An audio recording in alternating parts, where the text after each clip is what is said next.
All right, we are back here and we are going to keep it right along. We're going to move into the MLB. Oh boy. Once again, a massive contract being signed in professional sports. Our guy Juan Soto was able to sign a record-breaking God, $765 million contract, 15 years, and we are still recovering from that. So the question that we have right now is, what does the Soto deal say about the current landscape in the MLB? And Prince, once more, the mic is you. well, this is nothing new. And he saw this when the Nationals offered him like $440 million and he turned it down. You knew that he knew, and Boris knew that, hey man, stand fast, hold it down.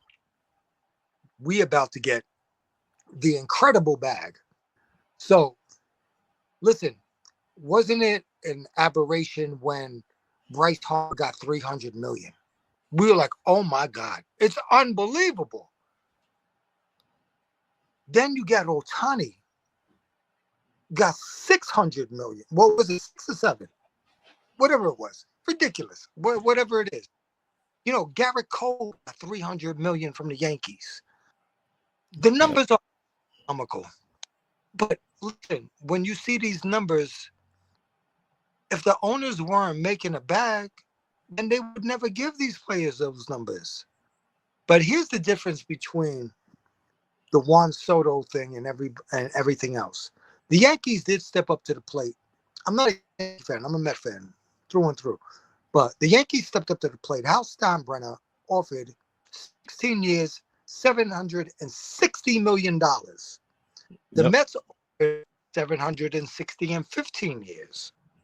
So all those people were just like, who said, "Oh, Juan Soto was only about the bag. He's only about the bag." The Yankees relatively gave him the same bag. Now, man, it's a few million off or whatever. Okay, fine. I think it averages out to like the Mets are giving him like $51 million a year, and the Yankees $47 million a year. And then the Mets even put in an incentive where he can get even more money, where it averages out to 800 million. Um, but I think what it came down to is a comprehensive baseball decision by uh, Juan Soto's team to realize there's more potential with the New York Mets organization than the Yankees. Now, when you think about the Yankees, you get caught up in the pinstripes and the legacy and all the old players. But Lau, what we was just talking about with the NFL and the NBA, it's a new day, bro. Dudes don't care about that no more. That was the past. They trying to blaze new trails. And the Mets have an owner that is willing and committed. He doesn't need to own the New York Mets. The New York Mets is a passion project for him. He loves the New York Mets. He got the Mets. He's been trying to get the Mets for years. He got them, and now we got him, and he loves it. And do you know that his net worth has went up like 2 or 3 billion since he got the Mets? So it's like, yo, this dude, he's he loves the Mets. He wants to make it happen. He wants to see this be a Mets town. He wants to recreate the 80s, but recreate it better where we can have sustainable success. And that was evident when Juan Soto had his press conference today and he kept mentioning the word dynasty. Yep. Dudes don't do that. He said it like 3 or 4 times. We're going to make a dynasty. And listen, man, this shit is beyond baseball. Like, you got Scott Boras. He does this thing and everything. He had a down year last year, so he came back and bounced back, and he got this happening, so that worked. Then you got Steve Cohen, and Steve Cohen wants to make it happen. Steve Cohen's not only trying to build up the Mets, he's trying to build up that whole area around City Field. They're gonna make casinos there and everything. Yo, this is so much bigger than just baseball. The amount of financial wealth that's going to be created off of this, and don't forget. Remember, Juan Soto and his team ain't stupid. They know that they can invest his money with Steve Cohen straight up and even make more money. Juan Soto is going to be a billionaire, dude. It's going to be no problem. He's going to be a billionaire by You're messing with. right there. And people know that. And people know that and they want to be there. You think that if I'm a dude and I'm going to, let's say I'm going to sign with a record company. I sign with this record company. All right, and this record company just does whatever it does. But then I sign with another record company, but they have a financial, like another business that's doing incredible more than what the record company does. I want to be involved with that. It's just smart business. And the Mets are going to be the new model. And then also remember, you think that Steve Cohen ain't in competition with the LA Dodgers? Forget the Yankees. Dude, this dude is in competition with the Dodgers and the Guggenheim Group. He wants to show those dudes up, man. Those dudes are competitive. And they're competitive in business. And Cohen wants to win. Believe. Yeah, man. Look, I got a clip from the press conference earlier today. I'm gonna play that and I'm gonna get into my take. So we might as well hear from Soto himself. Let's play the Let's clip. hear him. From your former team, and can you share what those conversations with your now former team, the Yankees, and could you share what those conversations might have been like? I haven't talked to any of those guys. Definitely, we talked to them through playoff at the end of the playoffs, but after that, I make these process. I haven't talked to. All right. Look, I think for me, There, when you talk about the there is, landscape, dude, I heard that. I heard that earlier because, of course, I listened to the press conference live. And I was just like, wow. See, Juan Soto was never committed or being like in love with being a Yankee. He Mhm. had another focus, bro. He had another focus. You know what's crazy? In a weird way, this might be one of the weirdest analogies, and I've had a lot of weird analogies that I've came up with on this show.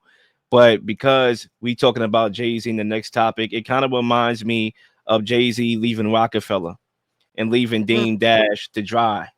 You know, had his eyes on becoming the billionaire, you know, hip hop mogul instead of a partnership in which they created, you know, brick by brick with Dame Dash. He created Rockefeller. No, I'm not talking about no Rockefeller dynasty here. I'm talking about becoming a billionaire. My mind is just locked into that, and I think that's what I'm getting the vibes up here with Han Soto. And I think for me, you know, looking at the landscape of the MLB, I think this lays the framework of when we talk about who could potentially get that $1 billion contract, the first ever in professional sports, that's probably going to come in the MLB.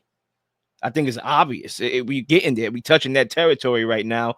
And look, I'm not mad at Han for creating generational wealth for his family. You know, it is what it is. Obviously, the Mets don't care. They are going to ride the 6 to 7 prime years of his career. He gives them more batting power, firepower, right? And clearly, they looking in the now more so than the longevity of the contracts. And look, as a guy that loves sports, I live with the duality of what comes with sports, knowing that you have players because they know how to swing a bat, or they know how to throw a ball in the hoop, or they know how to catch a ball, swing a ball, or throw a ball, that they are making more than doctors and surgeons and all that. I live with that and I understand it because I understand sports. But my issue is with baseball more directly, and in particular Han Soto, because you mean to tell me, you know, and look, I'm a Mets fan too. Like I follow the Mets. That's the only team in baseball I really follow, right? I just asked if my Mets are doing good.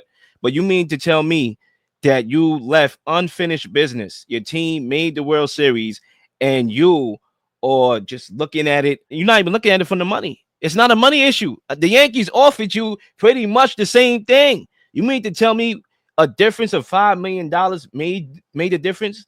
It couldn't have been. Look, I'm a Knicks fan too. Jalen Brunson took a crazy pay cut. We are talking about a $113 million pay cut to help the Knicks become a contender He because got a little deferred money. he's worried about a championship. And if he took the full deal that he could have got, it wouldn't have even been in the same ballpark as his contract. So what happened to team? It's a microcosm of what we talked about to start off this show. Is that in this era of social media, of just ways, 1,000 ways to make income, that these players are more self-centered.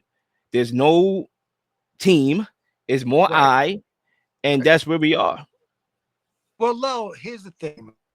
Listen, you can't really criticize Juan Soto for his actions because he already showed you when he turned down the Nationals offer. He came up with the Nationals. 19 years old, killing it, fucking going to a World Series, just killing it, just doing all that. Then he turned down that deal, and then they traded him to San Diego. He ain't re-signed with San Diego either. So what made the Yankees think that they were so special that he was going to re-sign with them? I Did you guess not, they thought the did brand you was big not enough. see happening before that? Did you not see that this dude, the focus was there already? The focus was like, we gonna get to free agency when I'm 25, 26 years old, where nobody has been a free agent at that point and my talent level, and just blow it out of the water. And that's what they did. And they did it. Hey, I'm glad my team got him. I don't know. I mean, I clear, don't know clear, what clear, clear. You know, I just don't. I just think for me, like I could understand, although I rock with the Mets, I can understand from a humane perspective why yeah, Yankees fans are livid right now. absolutely. But you know what? The delusional, man, because they just are caught up in what the Yankee legacy is. Legacy don't matter no more, bro. People are making new legacies out here. So it's just like when you get caught up in that and think that somebody else is going to get caught up in the pomp and circumstance and that whole aura of, oh my God, it's the Yankee tradition, the Yankee way and everything. Man, dudes don't care, man. It's a new day now. You know what it is. It's a name, and that ain't rocking no more. That dudes want to etch their new uh, signature stone. They want to make their own cornerstone. You know what I'm saying? They want to make a new legend over here, and they want to be the one. You know what I'm saying? Nobody wants to ride the coattails of another organization anymore. Dudes want to And create and their some own people don't want to be the co-star.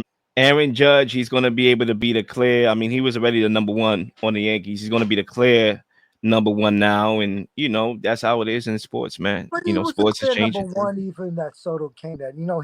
Soto was a great compliment. Yeah, Starsky he and Hutch. was. You know what I'm saying? He was great. And listen, And now, I'm not gonna lie. Soto's numbers might have went up because he was batting in front of Judge. You know what I'm saying? But listen, man, Soto was already great. Listen, I really thought they were putting something together there in San Diego, but something didn't click there. There was something wrong over there. But listen, even though that Soto is here now and he's a $760 million man, it's Francisco Lindor's team. Francisco Lindor has just captivated Mets fans, and we in love with that dude, bro. And remember what Steve Coleman said. He said, I guess that 300 million wasn't so bad, huh? so, so Steve has been waiting too, and Steve had the balls to know that he was wrong and that he gave that money to Verlander and Scherzer and it ain't work out. Dumped them mid-season, gave up on the season, and got all those draft picks, and now we got a dope-ass farm system. That's why Boris and Soto's team knows the longevity with the Mets is better. We got Mauricio coming up. We got Acuna. We got Alvarez got to get it together. I know that. But, Vientos and everything. Yo, we have a young core that can last for years. Like, listen, man, the Mets are overdue to have their the time. facts. Look, the San Francisco Giants won like 3 fucking World Series in that short time. The Red Sox, who were dormant forever, won 4. The Mets' time is now. We gonna have our time now. Man, it's gonna be orange and blue everywhere, bro. It's gonna be the Right. Knicks, the Mets. It's gonna be the Knicks and the Mets. Yup, The that's Mets a is fact. gonna be Orange and blue orange everywhere. and blue everywhere, baby. He's like Facts. and subscribe for all the up-to-date content. You've been slinging shows left and right, slinging content left and right. Please don't miss anything. If you do, like, subscribe, leave a comment, leave a question, something you may want to answer, something you may have. All ideas are great ideas. Nothing's a dumb question.